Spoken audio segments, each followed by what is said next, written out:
Fala galera, tudo bem com vocês? Aqui é o Javote Meu e vamos falar de Libertadores de 2008, né? Libertadores 2008 em um ano que a LDU, né, do Equador conquistou a Libertadores, né? Colocando enfim o Equador, né, no hall, né, de campeões da América, né? E enfim, vamos começar falando logo, né? O regulamento é o mesmo dos anos anteriores, tal, né? Não muda nada. Pré-Libertadores, depois fase de grupo, depois o tradicional mata-mata. E o campeão da Libertadores foi a LDU, né? A LDU tinha um time forte, tinha um time competitivo, né? Um time que era chato de enfrentar em Quito, né? No seu estádio lá, né? E fora era um pilar, né? Era o problema desse time, né? Não conseguia se impor fora, mas era um time que conseguia fazer as coisas, né? A LDU chegou, né? Querendo fazer bonito na Libertadores, né? O time tinha jogadores ali como o experiente goleiro Cevallos, tinha jogadores aí como Cade, tinha o Urrutia, os pontas Guerron e o outro lá que eu esqueci o nome, né? Acho que era o Campos, tinha um centroavante chamado Biller, né? Enfim, era um time cascudo. E o técnico do LDU era o Edgardo Balsa, né? Começando na fase de grupos, né? A LDU enfrentou o Fluminense, né? Aliás, daqui a pouco a gente vai falar mais desse confronto, né? Mais pra frente, claro. A LDU tinha Fluminense, o Arsenal de Sarandi da Argentina e o Libertad do Paraguai, né? Um grupo até equilibrado e tal, né? Mas a LDU conseguiu se classificar ficando em segundo do grupo, né? Com 3 vitórias, um empate e 2 derrotas, né? Possivelmente as 2 derrotas foram fora de casa, né? Nas oitavas, né? A LDU enfrentou o Estudiantes, né? Da Argentina, né? No primeiro jogo, né? Em casa, a LDU vence por 2-0. Na volta perde por 2-1 e avança, pra você ver, né? Em casa a LDU era o bicho, né? Ganhava a maioria dos jogos, mas fora o time não mostrava muito, né? Nas quartas a LDU enfrentou o San Lorenzo da Argentina, né? E foram 2 jogos equilibrados dessa vez, né? A LDU segurou o empate na Argentina, 1-1. E na volta, né? E mesmo em casa, outro empate, 1-1. Só que nos pênaltis a LDU avançou. Na semifinal, a LDU enfrentou o América do México, né? O América do Cabanhas, né? Enfim. E outra vez, né? A LDU teve que contar com a força do regulamento, né? No primeiro jogo, né? Fora de novo, a LDU empata com os mexicanos, né? E na volta, né? Em Quito, o time segura o empate sem gols, né? E como tinha o critério do gol fora, né? A LDU fez gol fora e segurou o empate sem gols. A LDU, enfim, era finalista da Libertadores, né? Fazer uma campanha histórica ali. E o campeão de 2008 seria inédito, né? Até porque afinal, né, teremos a LDU e o Fluminense, né? Que até aquele momento fazia a sua melhor campanha na Libertadores, né? E o Fluminense sedento em levantar esse troféu e tal, né? No primeiro jogo, né, em Equador, o Fluminense não viu a cor da bola, né? A LDU, né? A LDU brincou com o Fluminense, ou seja, chegou a estar goleando o jogo por 4-1, né? Só que a LDU parou de jogar um pouco, né? O Fluminense até descontou, mas o jogo ficou 4-2 para o time de branco, né? E na volta todos achavam que o Fluminense ia conseguir, né? Porque a LDU, que falava, né? Que a LDU é ruim fora de casa, né? Com o Maracanã lotado, a LDU não ia aguentar, tal. E não sei o que, enfim, o Fluminense tinha um time muito forte e tal, né? E etc. E no Maracanã foi um dos jogos mais históricos, né? Que se viu, né? De um lado um jogo que ficou histórico, mas muito triste, né? E por outro um feito histórico, né? Para os equatorianos, né? A LDU sai na frente do Fluminense, né? Com Bolanhos, né? No começo do jogo. Só que aí depois só deu Fluminense, né? O Thiago Neves fez os 3 gols e ajudou o Fluminense a vencer por 3-1, né? E na prorrogação o jogo foi equilibrado e tal. Mas só que os times não fizeram mais gol. E aí o jogo foi para os pênaltis, né? Lembrando que na final não havia o critério mais do gol fora, né? E independente do placar, né? No agregado haveria prorrogação, tá? Enfim. E aí nos pênaltis, né? A LDU foi fria nos pênaltis, né? Foi catimbeiro também, né? Teve um momento ali que o Cevallos fez onda, né? O juiz caiu na onda e aí ele volta a cobrança e aí o jogador do Fluminense perde, né? Acho que foi o Thiago Neves, se não estiver errado. Ou foi o Conca, não sei. Enfim. Só que aí nos pênaltis, né, a LDU foi mais feliz, né? Em 4 cobranças ele fez 3, né? E o Fluminense errou as 3 cobranças e assim a LDU calava o Maracanã e fazia história, né? No estádio, num dos estádios mais icônicos, né, do futebol mundial, né? E os equatorianos, enfim, levantavam a América, né? E calavam a todos, né? Que achavam que o Fluminense ia ser campeão, né? E foi um título até histórico para a LDU, né? Que a LDU, enfim, voltou a ser um time chato, né? Nessa competição entre 2008 e 2010, né? No ano seguinte, para você ter uma ideia, os dois voltaram a se enfrentar numa final, né? Só que na Sul-Americana e de novo deu LDU, né? Ela enfiou 5 no Fluminense, levou de 3 do Fluminense na volta, mas a LDU foi campeã de novo no Maracanã, ou seja, a LDU judiou do Fluminense, né? Em 2 anos, né? Enfim. Além de ter ganhado uma Recopa, né? Em 2009 contra o Inter, né? Enfim, a LDU marcou época entre 2008 até 2010, mais ou menos, né? Com um time ali conhecido ali e tal. E o Edgardo Balsa, que era um técnico muito bom, né? Experiente e tal, e enfim. Agora vamos falar do time base da LDU, né? O time base da LDU geralmente era 3 zagueiros e tal. E vamos lá.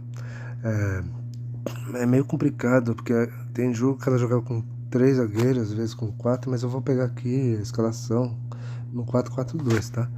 A LDU jogava com Cevallos no gol, né? A defesa era Cali, né? O Cade, Araújo, Jairo Campos e o Ambrossi.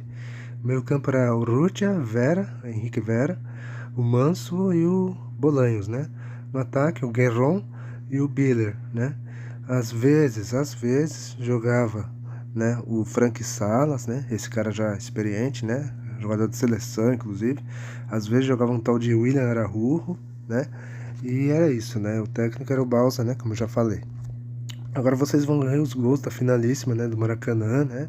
A disputa de pênaltis e tal, e a tristeza dos tricolores, né? A alegria dos equatorianos, e a gente já volta para falar do resto.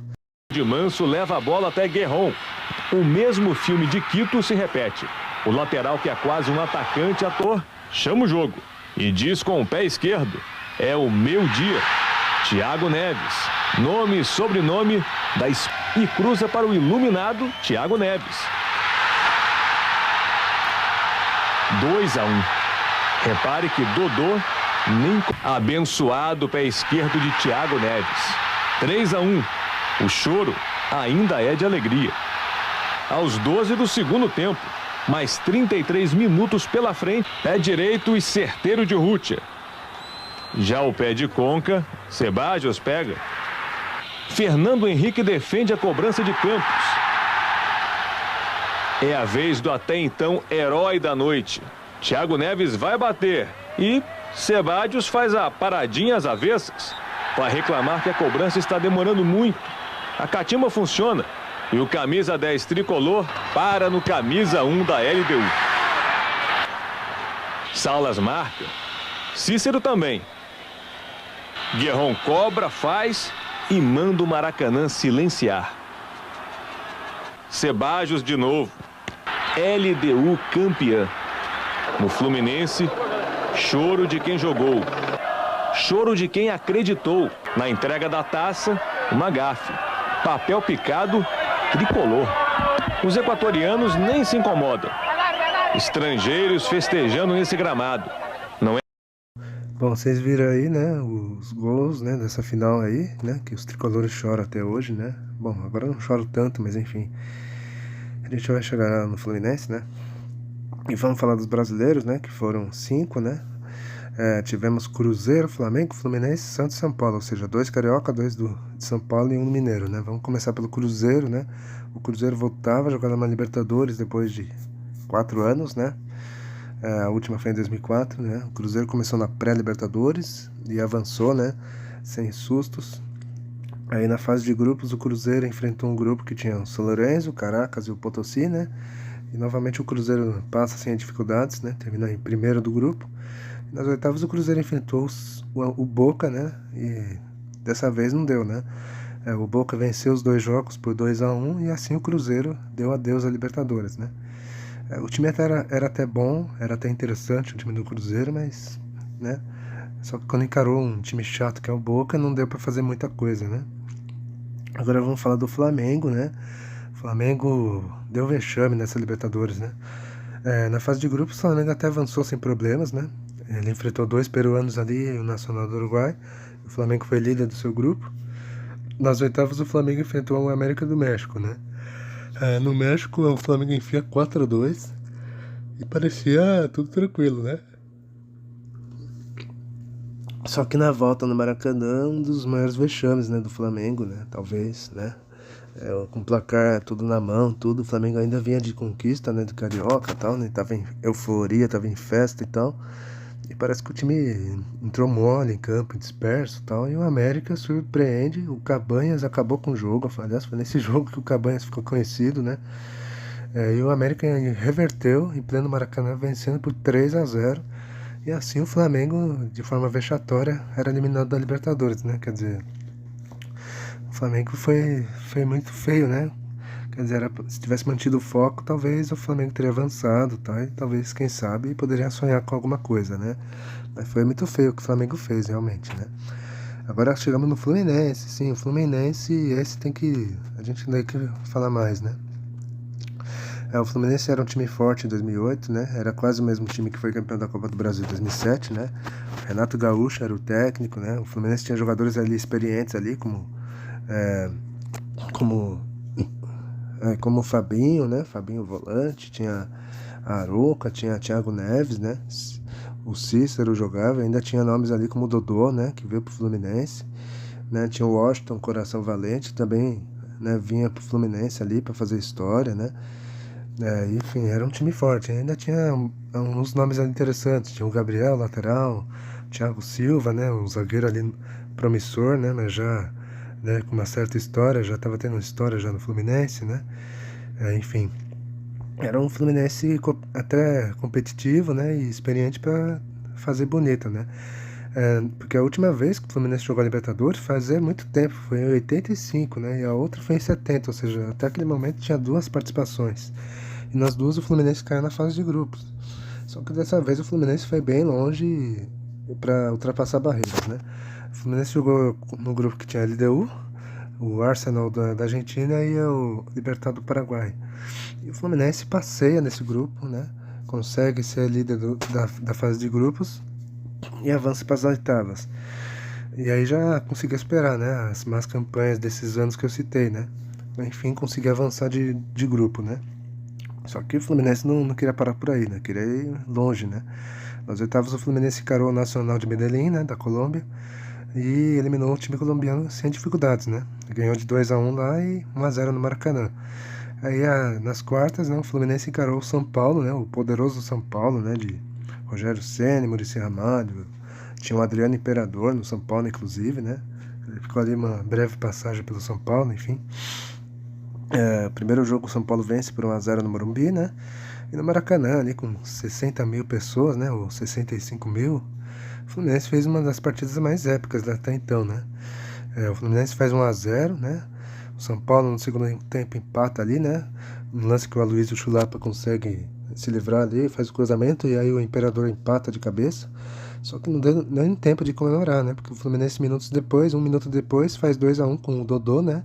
Um chute ali meio cruzado ali, o Rogério Ceni falhou, né? E aí o Maracanã explodiu e aí a torcida acreditou, né? Só que aí o gol histórico do 3-1 veio ali nos acréscimos, né? Praticamente, né? Um escanteio cobrado pelo Thiago Neves, né? Um Washington Coração Valente subiu, fez 3-1 e aí, né, a torcida tricolor foi a loucura, né?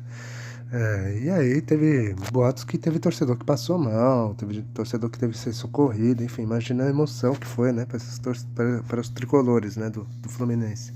E foi realmente histórico, né, fazer um gol ali no último lance do jogo, porque se não sair aquele gol, né, o Fluminense não teria avançado, claro, né, mesmo ganhando, o São Paulo ia avançar por causa do gol fora, enfim, né.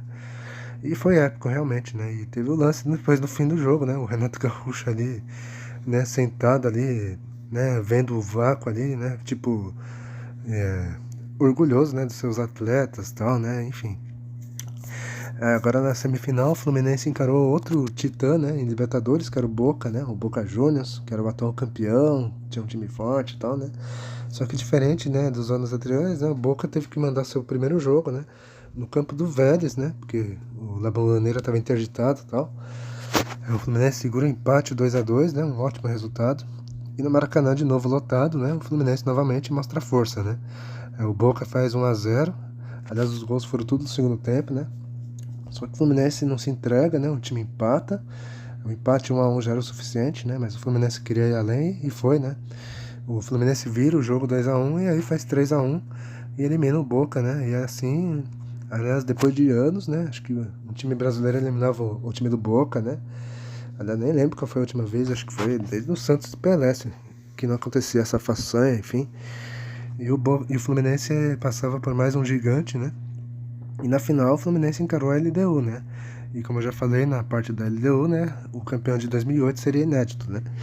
A LDU, aquele mesmo LDU que o Fluminense encarou na fase de grupo e tal, né?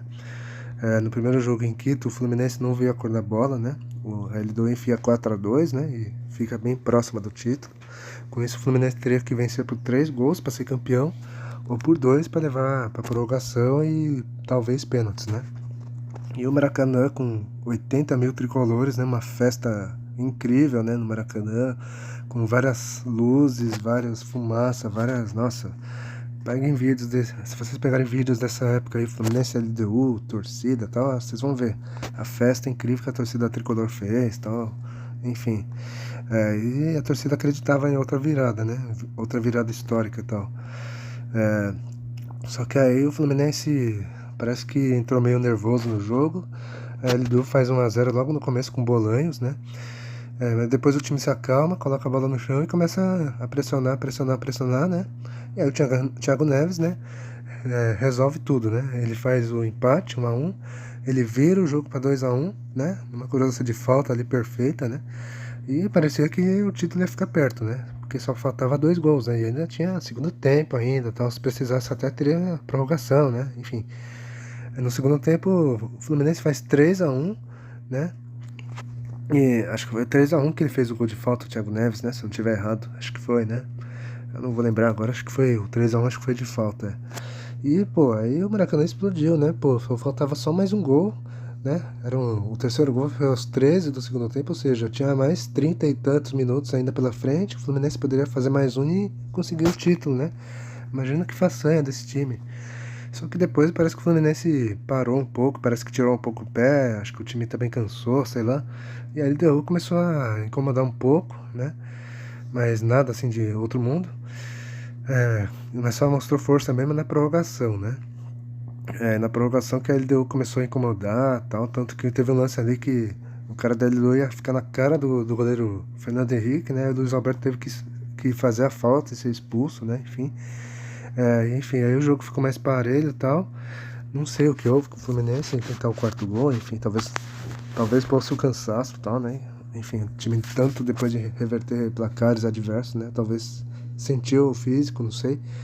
E o jogo se arrastou assim e foi pros pênaltis, né? E aí nos pênaltis, né, a LDU foi mais feliz, venceu por 3-1 e assim os tricolores saíram do Maracanã chorando, né? Literalmente, né?